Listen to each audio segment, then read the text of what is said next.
Kirk's legacy to the conservative movement is to persuade people that conservatism is a proper philosophy with an intellectual underpinning which can hold its own against socialism and liberalism in all the conflicts and disputes of the modern world.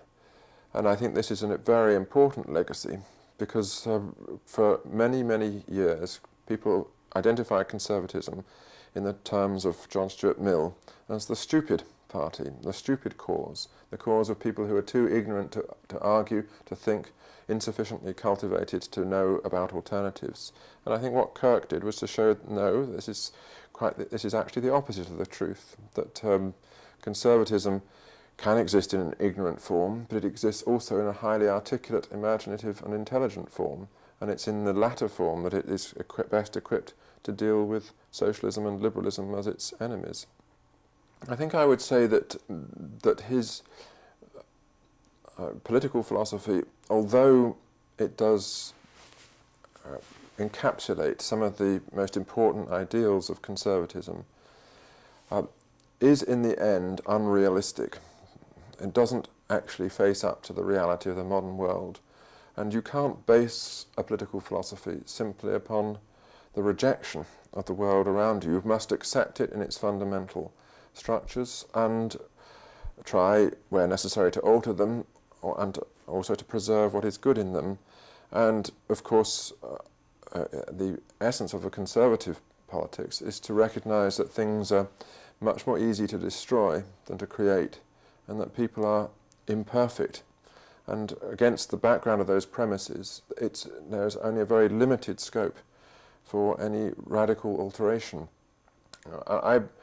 That's really a disagreement with him on the practical implications of conservatism.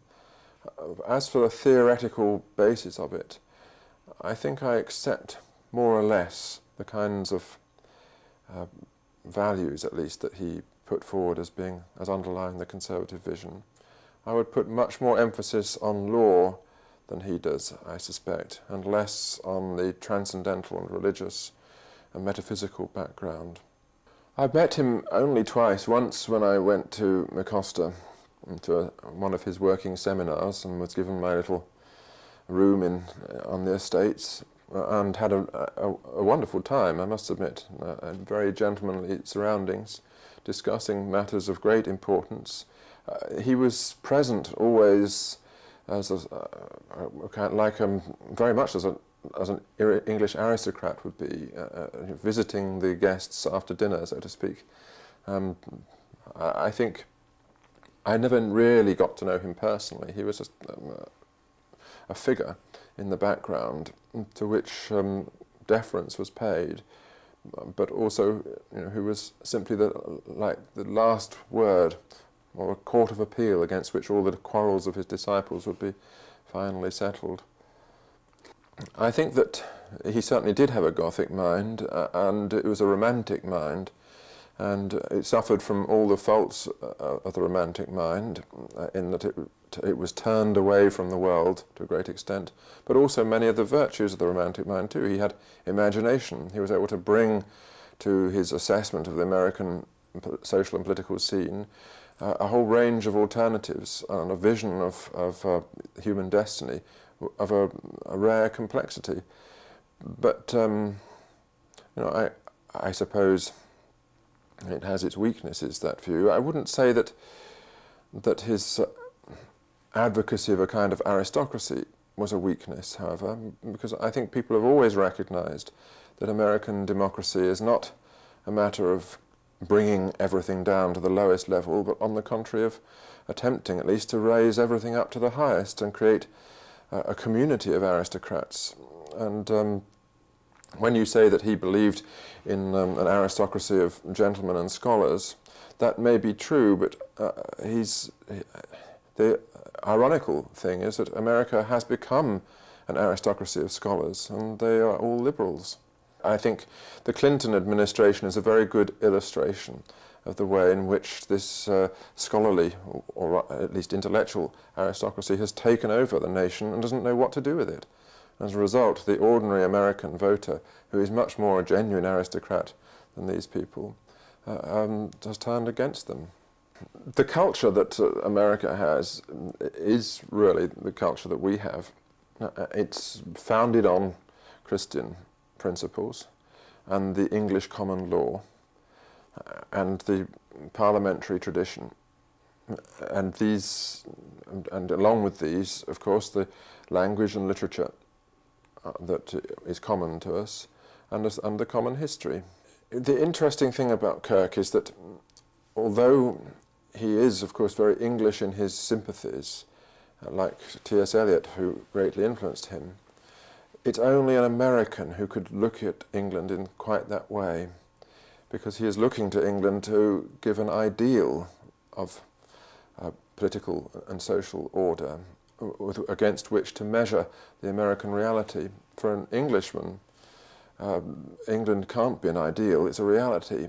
And so we are, I think, much more realistic, much less nostalgic, much less golden-aged, so to speak, in our approach to England. I would agree that there is in Kirk's vision, as I said, this element of nostalgia, which is very much dependent upon the fact that he could defend the English constitution, the English way of doing things, and English institutions from a point of view outside them. So he wasn't obliged to recognise both either their fragility or the extent to which they were themselves dynamic things. But there is an implied contrast between tradition and change, as though these were incompatible or in some way contradictory ideals. And I think that that is wrong.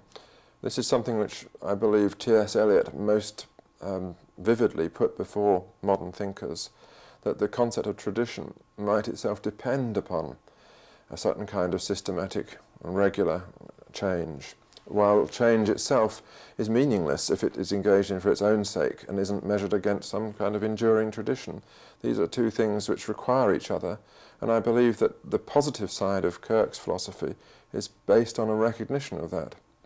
This is one of the deep questions, how you reconcile the necessary commitment to the market economy with this equally necessary commitment to traditional institutions. And I think this is something that we see in English conservatism from the beginning, that Edmund Burke was famous for having defended both those approaches, the free market in economics and tradition in social matters. And the same is true of Oakeshott, and interestingly it's true of Hayek too. And many people say that the untrammeled addiction to the market is always going to be the enemy of institutions and traditions.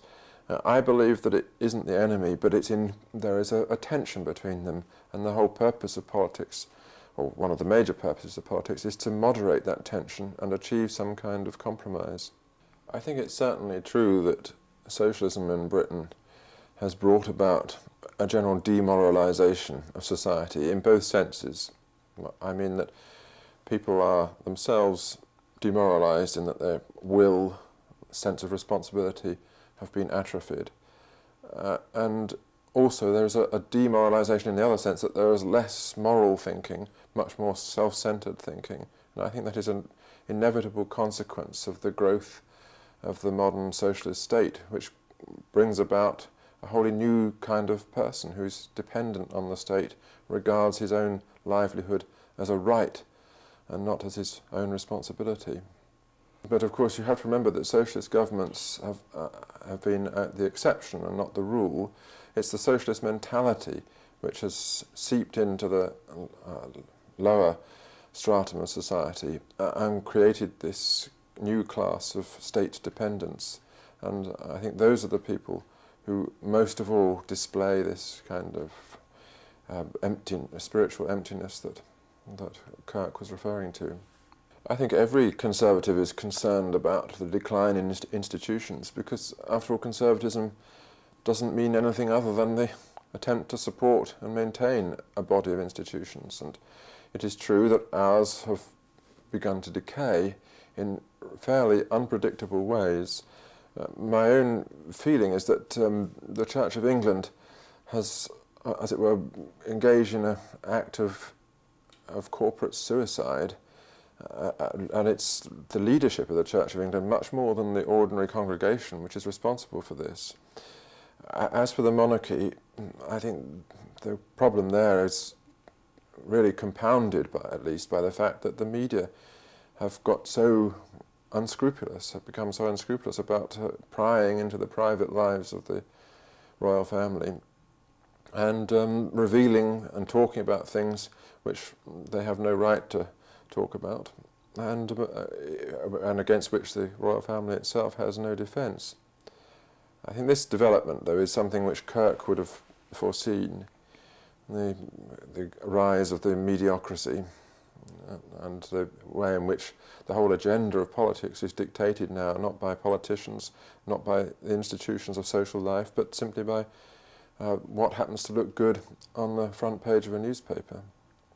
The interesting thing about Mrs. Thatcher's government is that it was influenced very heavily by American conservatism, but it wasn't Kirk's kind of conservatism, with the emphasis on tradition and values and so on. It was the more individualistic conservatism associated with, perhaps ultimately with Ayn Rand and people like that.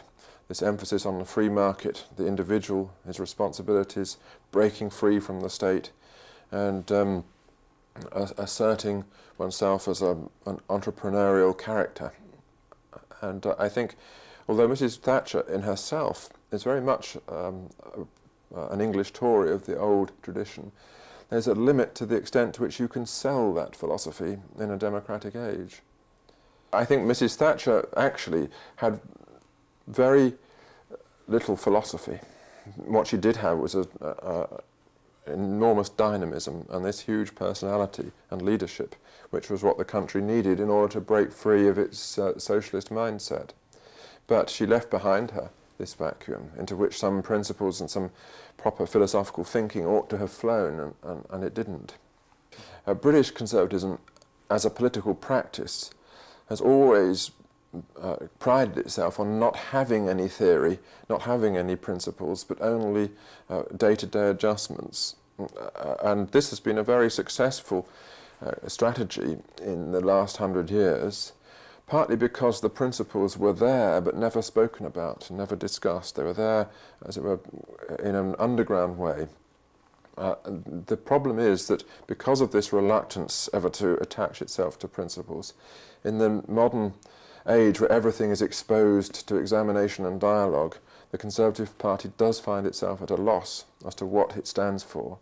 And I think that this is the root of its present crisis, that it hasn't really got the vision with which to persuade people once again to attach themselves to it. And it does require a great deal of new thinking, or if you like, old thinking, to replace this vacuum that has grown in the middle of it.